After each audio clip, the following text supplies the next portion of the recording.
Hello, good morning, जोहार। मैं धीरज। स्वागत है आप सभी का आपके अपने न्यूज चैनल डेली न्यूज में। चलिए जानते हैं झारखंड की तमाम बड़ी खबरों को। पहली बड़ी खबर की बात करें, कोरोना की रफ्तार बढ़ते ही दिल्ली सरकार का स्कूलों को लेकर सख्त फैसला, केस मिलते ही होंगे बंद। दिल्ली में कोरोना के केस बढ़ते ही सरकार एक्टिव मोड में आ गई है। दिल्ली सरकार के शिक्षा निदेशालय ने राजधानी के सभी प्राइवेट स्कूलों के लिए गाइडलाइन जारी किया है। इसमें यह बताया गया है कि अगर किसी स्कूल में कोविड केस मिलता है तो स्कूल प्रशासन को तुरंत शिक्षा निदेशालय को सूचित करना होगा। इसके साथ ही स्कूल को कुछ समय के लिए पूरी तरह से बंद किया जाएगा। आदेश में बताया गया है कि किसी बच्चे या किसी स्टाफ में लक्षण दिखे तो स्कूल प्रशासन को निदेशालय के संबंधित विभाग को पूरी और स्पष्ट जानकारी मुहैया करानी होगी। अगली बड़ी खबर की बात करें, झारखंड में चौथी लहर की दस्तक। रिम्स के ट्रामा सेंटर में 2 महीने बाद भर्ती हुए 2 मरीज ऑक्सीजन सपोर्ट पर है दोनों। देश के 5 राज्यों में कोरोना के बढ़ते मामलों को लेकर केंद्र ने जहां चिंता जाहिर करते हुए निगरानी बढ़ाने का निर्देश दिए हैं, वहीं राज्य के सबसे बड़े अस्पताल रिम्स के ट्रामा सेंटर में भी 2 माह बाद कोरोना के भर्ती मरीजों की संख्या 2 हो गई है। रिम्स के critical care in charge pro doctor Pradeep Kumar Bhattacharya ने कहा कि लगभग 2 माह बाद ट्रामा सेंटर में 2 मरीज भर्ती हुए हैं। दोनों मरीज ऑक्सीजन पर है लेकिन स्थिति ठीक है। उन्होंने बताया कि मंगलवार को भर्ती मरीज 32 वर्षीय अजीत कुमार दास फुसरो बोकारो का है। उसके शरीर में दर्द था और सांस लेने में तकलीफ हो रही थी, जिसके बाद उसे रिम्स में भर्ती कराया गया। हालांकि इस मरीज ने अपनी हिस्ट्री नहीं बताई है कि वह राज्य से बाहर भी कहीं गया था या नहीं। वहीं दूसरी महिला मरीज 45 वर्षीय चमेली देवी राजधनवार गिरिडीह की रहने वाली है। खबरों में आगे बढ़ने से पहले अगर आप इस चैनल पर नए हैं तो चैनल को सब्सक्राइब कर दे तथा बेल आइकन को नोटिफिकेशन को ऑन कर दे ताकि झारखंड की हर छोटी बड़ी खबर का आपको अपडेट मिलता रहे। अगली बड़ी खबर की बात करें, फिलहाल लू से राहत के आसार नहीं। रांची समेत कई जिलों के लोग गर्मी से बेहाल, जाने कब होगी बारिश। झारखंड के 5 जिलों में बुधवार को भी लू की स्थिति कायम रही। मेदिनीनगर, गढ़वा, चतरा, कोडरमा और गिरिडीह जिले में दिन भर लू की चपेट में रहे। दक्षिण एवं दक्षिण पश्चिम दिशा में गर्म हवा के बहाव से आने वाले 2 दिन तक लू से कई इलाके में रहने वाले लोगों को राहत नहीं मिलने वाली है।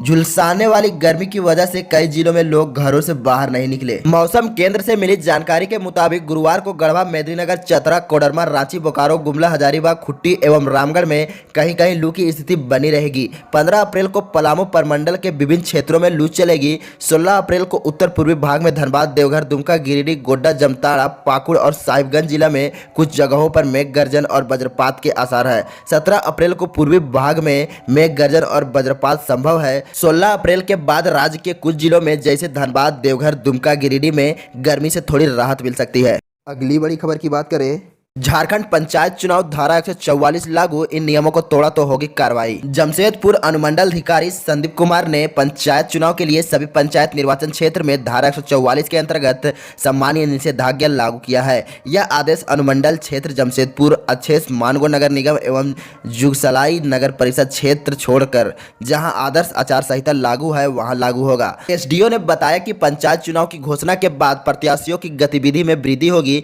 प्रतिद्वंदिता के कारण सामाजिक तनाव बढ़ने और शांति व्यवस्था भंग होने के साथ जानमाल की क्षति पहुंचाने की आशंका है। इस परिस्थिति को देखते हुए भयमुक्त, शांतिपूर्ण, विधि व्यवस्था, तथ्य निष्पक्ष मतदान संपन्न कराने के उद्देश्य से क्षेत्राधिकारी जुगसलाई, जमशेदपुर, अच्छेस व मानगो छोड़कर में दंड प्रक्रिया संहिता की धारा 144 के अंतर्गत निषेधाज्ञा आदेश लागू किए हैं। अगली बड़ी खबर की बात करें, यात्रियों के लिए खुशखबरी। 18 अप्रैल से रोज चलेगी हटिया पटना पाटलिपुत्रा एक्सप्रेस। 18 अप्रैल से धनबाद होकर चलने वाली हटिया पटना पाटलिपुत्रा एक्सप्रेस पूर्व की तरफ प्रतिदिन चलेगी। साउथ ईस्टर्न रेलवे ने इस संबंध में अधिसूचना जारी कर दी है। एसईआर ने 4 ट्रेनों के फेरे बढ़ाने की घोषणा की है। इसमें पाटलिपुत्रा एक्सप्रेस भी शामिल है। कोरोना काल में ट्रेन के बंद होने के बाद जब इसे दोबारा चालू किया गया तो यह ट्रेन सप्ताह में 3 दिन ही चल रही थी। वापसी में 19 अप्रैल से पाटलिपुत्रा को पटना से हर दिन चलाया जाएगा।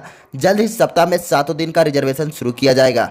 अगली बड़ी खबर की बात करें, मंत्री, सांसद और विधायक सिर्फ वोट डालने के लिए जा सकेंगे केंद्र। शिकायतों के लिए चुनाव आयोग ने बनाया कंट्रोल रूम। राज्य निर्वाचन आयोग ने झारखंड में निष्पक्ष और स्वतंत्र चुनाव कराने के लिए हर संभव निर्देश जारी कर दिए हैं। चुनाव को किसी तरह कोई प्रभावित न कर पाए यह सुनिश्चित करने के लिए आयोग ने दिशा निर्देशों का अनुपालन करने वाले और इसका अनुपालन करने वालों सबको सावधान कर दिया गया है। चुनाव आयोग ने सभी जिला पदाधिकारियों सह जिला निर्वाचन पदाधिकारियों को भेजे गए दिशा निर्देश में कहा है कि निर्वाचन के दौरान राज्य सरकार सरकार के मंत्रियों और विधायकों द्वारा मतदान तिथि को मतदान केंद्र पर जाकर मतदाताओं तथा मतदान कर्मियों को उम्मीदवार विशेष के पक्ष में वोट डालने के लिए दबाव डाले जाने की शिकायतें प्राय मिलती है। कतिपय मंत्रियों द्वारा सरकारी वाहनों तथा उनके साथ प्रतिनियुक्ति सुरक्षा बलों का दुरुपयोग करते हुए मतदाताओं और मतदान कर्मियों को प्रभावित करने की शिकायत भी मिलती है। ऐसी घटनाओं से चुनाव की निष्पक्षता और स्वतंत्रता संदेह के घेरे में आ जाती है तथा मतदान प्रक्रिया दूषित होने की प्रबल संभावना बनती है। इस परिप्रेक्ष्य में आयोग की ओर से दिशा निर्देश जारी किया जाता है, जिसका क्रियान्वयन सुनिश्चित करना जिला प्रशासन का दायित्व है।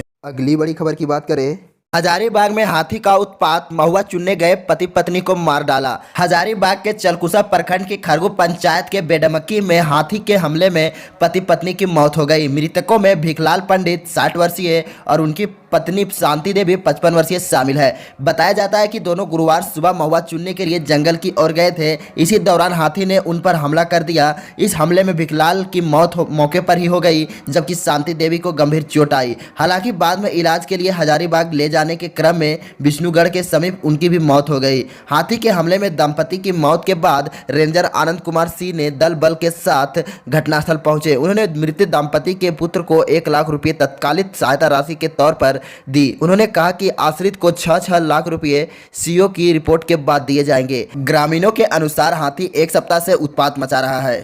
आज की खबरों में बस इतना ही। ऐसा ही झारखंड की खबरों को सुनने के लिए इस चैनल को सब्सक्राइब करें तथा बेल आइकन के नोटिफिकेशन को ऑन कर दें, ताकि झारखंड की डेली खबरें आपको मिलता रहे। चलिए मिलते हैं कल के वीडियो में, तब तक के लिए जय हिंद, वंदे मातरम।